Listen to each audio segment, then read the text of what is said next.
नमस्कार, मैं रवीश कुमार। आपका अंदाज़ा सही है कि क्या कहने जा रहा हूँ, लेकिन गुजारिश है कि जो भी कह रहा हूँ उसे धीरज के साथ सुनिएगा। भारत की पत्रकारिता में स्वर्ण युग तो कभी था भी नहीं, लेकिन आज के दौर की तरह भस्म युग भी नहीं था। भस्म युग से मेरा मतलब है जहाँ इस पेशे की हर अच्छी बात तेज़ गति से भस्म की जा रही हो। यह दिन भी आना ही था। इस देश में अलग अलग नाम वाले अनेक चैनल हो गए हैं, मगर सब हैं तो गोदी मीडिया ही। उसका परिवेश, उसका इकोसिस्टम, पत्रकारिता का और माहौल सब खत्म कर दिया गया है। मगर पत्रकारिता करने और कराने का दावा भी सब कर रहे हैं। खासकर वो भी कर रहे हैं जो उसी सत्ता का हिस्सा माने जाते हैं, उसी के रूप में देखे जाते हैं, जिसकी ताकत से हर दिन पत्रकारिता इस देश में कुचली जा रही है। जब वो कहे कि वह उच्च स्तरीय पत्रकारिता करना चाहता है, तब ऐसा दावा करने वालों को जरा संदेह की निगाह से देखिए। गोदी मीडिया और सरकार भी पत्रकारिता का अपना मतलब आपके ऊपर थोपना चाहती है। अगर इसका मतलब किसी भी रूप में वही है, तब आप एक बार फिर से झांसे में आने वाले हैं। इस वक्त अपने संस्थान को लेकर कुछ खास नहीं कहना चाहता, क्योंकि भावुकता में आप तटस्थ नहीं होते, ऑब्जेक्टिव नहीं हो सकते हैं। एनडीटीवी में 26-27 साल गुजारे हैं।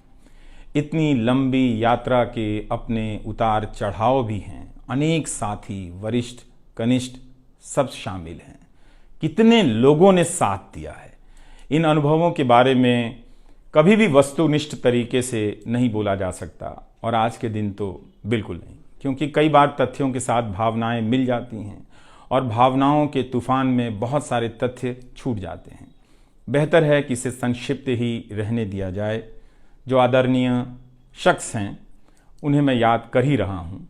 काफ़ी सारी शानदार यादें हैं एनडीटीवी में, अब दोस्तों के बीच सुनने सुनाने के काम आएंगी। आज के दिन किसी एक व्यक्ति का नाम लेना मुश्किल हो रहा है, तब जब आपके पेशेवर जीवन में अनेक लोगों का हाथ हो, कैसे एक का नाम ले सकते हैं। मैं जानता हूं कि पूर्व सहयोगी, मौजूदा सहयोगी सब मुझ में अपना हिस्सा देखते हैं, और वो सही भी है। मुझे सभी से कुछ ना कुछ मिला है। मैं सबका ही आभारी हूं। इसलिए एक का जिक्र कर बाकी को छोड़कर आप न्याय नहीं कर सकते, खासकर ऐसे दिन।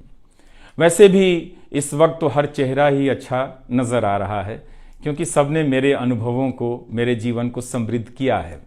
बेटी विदा होती है तो वो दूर तक पीछे मुड़कर मायके को देखती रहती है।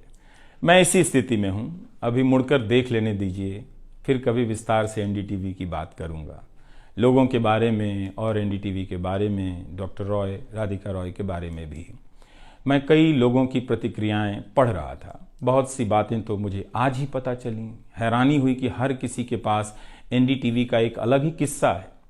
वाकई उन 27 वर्षों के बारे में ठहर कर और संभल कर बात करने की ज़रूरत है। एनडीटीवी ने एक चीज़ सिखाई कि टीवी में और टीवी का एक ही मतलब होता है, टीम। एंकरों के स्टार बनाए जाने के बाद यह धारणा टूट गई, मगर आज भी टीवी के बुनियाद में यही है कि जितनी अच्छी टीम होगी उतना अच्छा काम होगा। अभी इस बात को यहीं रहने देता हूं, कभी किसी और वक्त के लिए, तब जब आप भावुक ना हों, तब जब मैं भावुक ना हूं कि एनडीटीवी छूट रहा है। अगस्त 1996 में एनडीटीवी से औपचारिक रूप से जुड़ा था। अगस्त 1996 में ट्रांसलेटर के रूप में, अनुवादक के रूप में। लेकिन उसके पहले कई महीनों तक मैं यहाँ चिट्ठियाँ छांटता रहा। बोरे में चिट्ठियाँ आती थीं और मेरे पास रख दी जाती थीं। तब दर्शक पोस्ट बॉक्स में चिट्ठियाँ भेजा करते थे। देश भर से दर्शक अपने हाथों से अलग अलग कार्यक्रमों के एंकरों को लिखा करते थे। इन्हें पढ़ते हुए मैंने टीवी के कार्यक्रमों के आसपास दर्शकों को बनता देख रहा था। मेरा काम था उनकी बारीक नज़र से लिखी गई चिट्ठियों पर रिपोर्ट बनाना और एंकरों या कार्यक्रम के प्रोड्यूसर को सौंप देना। दिहाड़ी का काम था, उसी के हिसाब से मजदूरी मिलती थी, पैसे मिलते थे। मेरी जिंदगी में यह काम आज भी जारी है। आज भी आप मुझे सैकड़ों की संख्या में मैसेज लिखते हैं, हाथ से लिखी चिट्ठियां भी आती हैं, बहुत अच्छी लिखावट में। मैं ज़्यादातर मैसेज पढ़ता भी हूँ और सभी के नहीं तो बहुतों के जवाब देने की कोशिश करता हूँ। कई बार तो अपनी निराशा भी आपसे साझा कर देता हूँ। मैं आपके बीच आकर अपने मन का भाव नहीं छिपाता, क्योंकि मैं आपके बीच बताने के लिए आता हूँ। अगर खुद को ही छिपाने लगा तो वो पूरा बताना नहीं होता है। मुझे तो लगता है कि कई हजार दर्शकों के पास मेरे लिखे हुए जवाब होंगे। उंगलियों में दर्द रहने के कारण इन दिनों जवाब देना कम कर दिया है। तो एक तरह से जिन चिट्ठियों से एनडीटीवी में मेरी शुरुआत होती है, उनका आना जाना आज भी जारी है, आज तक जारी था। वो काम आगे भी जारी रहेगा, लेकिन इतने सारे सुझावों, जवाबों, अपेक्षाओं, शिकायतों और डांट के बीच सोना, जागना और जीना मुझे आपके हवाले करता चला गया। मैं खुद के पास तो रहा ही नहीं, आपके बीच गया तो घर ही नहीं लौटा। शायद अब कुछ वक्त मिलेगा खुद के साथ रहने का। आज की शाम एक ऐसी शाम है जहां चिड़िया को उसका घोंसला नजर नहीं आ रहा, क्योंकि कोई और उसका घोंसला ले गया है, मगर उसके सामने थक जाने तक एक खुला आसमान जरूर नजर आ रहा है। तो खैर, उसके बाद अनुवादक बना और कई पत्रकारों की रिपोर्ट का अंग्रेजी से हिंदी में अनुवाद करता रहा। इसके बाद मैं रिपोर्टर बन गया और फिर मेरी दैनिक रिपोर्ट की अलग यात्रा शुरू होती है। रवीश की रिपोर्ट से काफ़ी कुछ सीखने को मिला। तो इस तरह से यह एनडीटीवी में ही संभव हुआ कि एक चिट्ठी छांटने वाला इसके एक चैनल का ग्रुप एडिटर, समूह संपादक बनता है और आज उसे छोड़ रहा है, इस्तीफा दे रहा है। बहुत बड़ी बड़ी शक्तियां पीछे खड़ी हैं इस एक पत्रकार के पीछे। तो स्वाभाविक है कि ये नौबत आनी थी, इसका अंदाज़ा मुझे पहले भी था। लेकिन जिस दिन आता है उस दिन अच्छा तो नहीं लगता है। लेकिन मैं आपसे यह भी कहना चाहता हूं कि जब भी मेरे बारे में मूल्यांकन करें, इस बात की सहानुभूति मुझसे ना रखें कि मैं चिट्ठी छांटता था। मैं उनकी तरह नहीं हूं कि अचानक चाय बेचने की बात करने लग गया।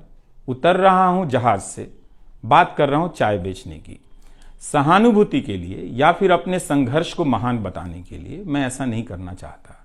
इस देश में हर किसी का संघर्ष ही पहाड़ चढ़ने के जैसा है। आप एम्स के बाहर मरीज जो खड़े हैं, उनके परिजन जो खड़े हैं, उनसे मिल लीजिए। आपको पता चल जाएगा कि उनकी चुनौतियां कितनी बड़ी हैं और आपका दुख कितना कम है, छोटा है।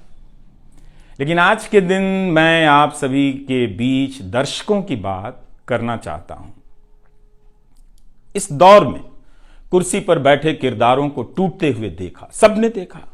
संस्थाओं को भस्म होते देखा, आपने देखा। नफरती तूफान में लोगों को भटकते देखा, मगर मैंने इसी दौर में एक नई संस्था भी बनते देखी है। वह संस्था है जनता की संस्था, दर्शकों की संस्था। दर्शक ही अपने आप में इंस्टीट्यूशन बन जाते हैं। आप दर्शकों की संख्या भले कम है, मगर आप दर्शकों ने मिलकर जर्जर किए जा रहे इस लोकतंत्र में जनता नाम की संस्था का पौधा सूखने से बचा लिया। एनडीटीवी में मुझे जब भी अवसर मिला मैंने जान लगा दी। मैंने कभी उन अवसरों को अपने लिए नहीं देखा, बल्कि यही सोचा कि ये अवसर मुझे आप दर्शकों के लिए मिला है, इसलिए उन सभी अवसरों को आप दर्शकों की कहानियों से भरता चला गया और मैं आप दर्शकों का होता चला गया। आपका दावा मुझ पर बहुत बड़ा है, मैं जानता हूं। आप मुझ पर बहुत दावा रखते हैं। मेरे आसपास आप दर्शकों की वजह से एक न्यूज़ रूम बन गया था, पब्लिक न्यूज़ रूम, जो दफ्तर के भीतर नहीं, आपके घरों में था, आपके दिमाग में था। दुनिया भर में फैले कितने दर्शकों ने आगे आकर मेरी मदद की है। आपने कभी मुझसे पैसे भी नहीं मांगे, कभी एहसान तक नहीं जताया। विदेशों में मेरे लिए वीडियो रिकॉर्ड किया, रिसर्च किया। मेरा हर कार्यक्रम किसी न किसी दर्शक के सहयोग का उदाहरण है। आप दर्शकों ने मेरी जानकारियों को दुरुस्त किया है, गलती की है तो डांटा भी है और काफी कुछ उसमें जोड़ भी दिया है। कई सारे एक्सपर्ट, कई सारे छात्र, कई सारे प्रवासी भारतीय, स्थानीय भारतीय दर्शक बनने के साथ साथ मेरा साथ दे रहे थे और पत्रकार भी बन रहे थे और इस पेशे के एक छोटे से द्वीप को बचा रहे थे। इस प्रक्रिया को बिखरते देखना, दर्शकों के बनने की प्रक्रिया को बिखरते देखना और फिर से बनते देखना बहुत सुखद अनुभव रहा। आप दर्शकों में से कईयों ने मेरे लिए अलग अलग भाषाओं से अनुवाद तक कर दिया। संसाधनों की हमेशा मेरे पास कमी रही, मगर आप सभी ने मिलकर पूरी कर दी, सिर्फ इसलिए कि प्राइम टाइम में जो भी जाए ठीक से जाए।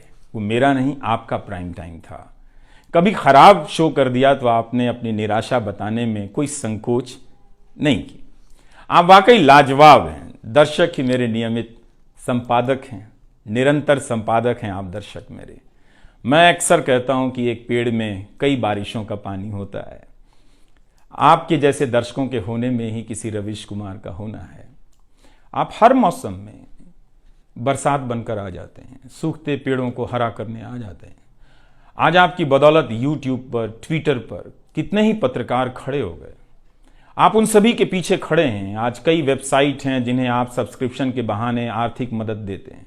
जब लोकतंत्र में एक भी संस्था नजर नहीं आ रही थी, अदालतें कमजोर नजर आ रही थी, आ रही हैं, आप दर्शक नजर आ रहे थे। आज के दौर में आप ही पत्रकारिता के सबसे बड़े संस्थान हैं। पत्रकारिता अब संस्थानों में नहीं बची है, आप जैसे दर्शकों के बीच बची हुई है, जिनकी मदद से आज पत्रकार सवाल पूछ रहे हैं। यही आपका इस वक्त में सबसे बड़ा योगदान है। हो सकता है कि कोई जनता की आवाज को पूरी तरह कुचल दे, उसकी आवाज पर धार्मिक नफरतों की आंधी धूल को भर दे, ढक दे, लोकतंत्र को मिटा दे, मगर आप दर्शकों का होना हौसला देता है कि लोकतंत्र भले खत्म हो जाए, मगर उसकी चाहत कभी खत्म नहीं होगी, क्योंकि आप जैसे दर्शक अपनी जवाबदेही को, जिम्मेदारियों को बहुत खूब समझते हैं। इस मुश्किल वक्त में आपने एक पत्रकार पर भरोसा किया, उसे कितना प्यार दिया। कई बुजुर्ग माओं ने मेरे बाल सहला दिए, गाल छू लिए, तो किसी ने मेरे गमले में गुलाब के फूल लगा दिए, किसी ने चने का सत्तू भेज दिया कि मेरी सेहत ना खराब हो, किसी ने शहद भेज दी, किसी ने धूप में खड़े देखा तो सर पर गमछा तान दिया और छाता खोल दिया, किसी ने जेब में कलम रख दी, महंगी कलम। आज के दिन मैं एनडीटीवी से ज्यादा आप दर्शकों को याद करना चाहता हूं। आपके बिना मैं कुछ नहीं कर पाता। मुझे आप दर्शकों पर नाज है। कई बार लगता है कि मैं संस्था का कम, आप दर्शकों का प्रतिनिधि ज्यादा हूं। मुझे काम करने की आजादी मिली संस्था में, निर्बाध आजादी, और उस आजादी को मैंने हमेशा संभाल कर रखा, क्योंकि आपकी तेज नजर मुझ पर थी। खुद को काफी संभाला कि कुछ गलती ना आ जाए, कुछ मुझसे चूक ना हो और मुझ में अहंकार ना आ जाए और बदले में आजादी चली जाए। मेरे आगे दुनिया बदलती रही, मगर टेस्ट मैच के खिलाड़ी की तरह पिच पर टिका रहा। पर अब किसी ने मैच ही खत्म कर दिया है, उसे T20 में बदल दिया है। जनता को चवन्नी समझने वाले जगत सेठ हर देश में हैं, इस देश में भी हैं। अगर वो दावा करें कि आप तक सही सूचनाएं पहुंचाना चाहते हैं, तो इसका मतलब है कि डॉलर अपनी जेब में रखकर आपकी जेब में चवन्नी डालना चाहते हैं। पत्रकार एक खबर लिख दे तो जगत सेठ मुकदमा कर देते हैं और फिर सत्संग में आकर प्रवचन भी देते हैं कि वे पत्रकारिता का भला चाहते हैं। आप दर्शक इतना तो अपना भला समझते होंगे। इसलिए आज मैं अपने संस्थान से ज्यादा आप दर्शकों को याद करना चाहता हूं। मुझे हमेशा लगता था कि हिंदी का पत्रकार छत क्यों नहीं छुपाता है। ऐसा क्यों है? हिंदी पत्रकारिता के कई श्रेष्ठ संपादकों, पत्रकारों के कार्यों पर निगाह रहती थी। उनकी गहराई हैरान करती थी। फिर भी लगता था कि उनकी बात जमाने तक ठीक से नहीं पहुंची, पेशे के भीतर उन्हें उनकी जगह नहीं दी गई। पत्रकारिता का मतलब अंग्रेजी का पत्रकार होना हो गया। इसके कुछ ठोस कारण भी हैं, उनमें विस्तार से जाने का समय नहीं है। लेकिन तब भी हिंदी के जुझारू पत्रकार आसमान क्यों नहीं छू सकते हैं, यह बात कचोटती रही। इन सब बातों ने मेरे व्यवहार में काफी बदलाव कर दिए। भाषा को संयमित किया, मर्यादित किया, ताकि हिंदी का प्रभाव कम ना हो। बहुत सजगता से अपना काम इस तरह से किया कि लोगों को, देश के किसी भी हिस्से के लोगों को मेरी हिंदी से प्यार हो जाए। मेरी मातृभाषा हिंदी नहीं है, भोजपुरी है। भोजपुरी गांव है मेरे लिए। हिंदी मेरे लिए भाषा का वह शहर है, पहला शहर, जहां मैं गांव से शहर आया था, लेकिन मुझे भारत के हर राज्य के दर्शकों से प्यार मिला है। हिंदी प्रदेशों की कुंठित राजनीति ने हिंदी को हथियार बना दिया। इससे हुआ कुछ नहीं, हिंदी को लेकर कुंठाएं ही बढ़ती चली गईं, किसी का भला नहीं हुआ।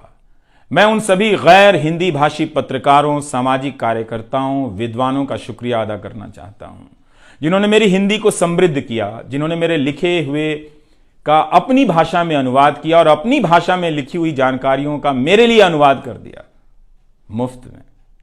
कई बार लगता था कि अलग अलग डिब्बे जुड़ते जा रहे हैं और रेल बनती जा रही है।